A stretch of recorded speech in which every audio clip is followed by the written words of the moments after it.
I'm Sadi Muqtadir, the editor of Canadian Manufacturing. 2023 was an exciting and challenging year for manufacturers across all industries, and we saw business leaders explore new opportunities, technologies, and ideas to help their businesses navigate supply chain issues and inflation. Businesses are continuing to onshore their supply chains, explore new cleantech-related products, and investing heavily internally to avoid any disruptions due to potential global unrest. We've seen regional municipalities across the country traveling to trade shows and conferences to speak to global manufacturers to attract investments in Canada.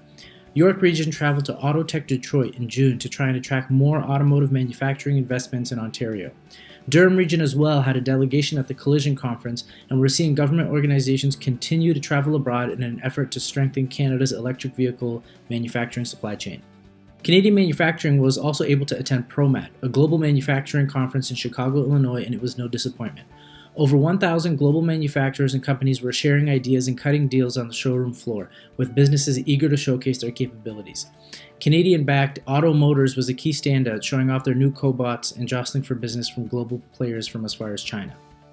With regards to the EV manufacturing supply chain, Canadian manufacturers are increasingly moving fast and strengthening their businesses to take advantage of the burgeoning industry. Tersa Earth is a biotech startup trying to address the mining industry's toxic waste management issue by extracting valuable minerals from tailing dams. If Canada is going to be focused on nickel, lithium, and cobalt, companies like Tersa Earth will be very interesting to follow. Another huge announcement we saw this year was Volkswagen announcing plans to build an electric vehicle manufacturing plant in St. Thomas, Ontario, with the Canadian government heavily subsidizing the company's efforts.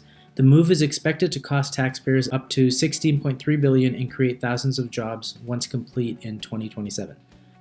We're also seeing an increased focus on cleantech-related manufacturing, with the Canadian government supporting nascent startups and small businesses with their ideas.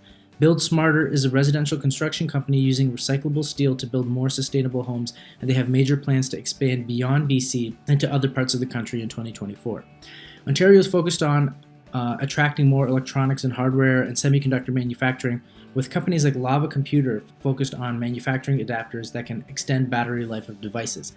Valuable small businesses doing cutting-edge advanced manufacturing work continue to play key roles in the country and helping to grow the advanced manufacturing economy.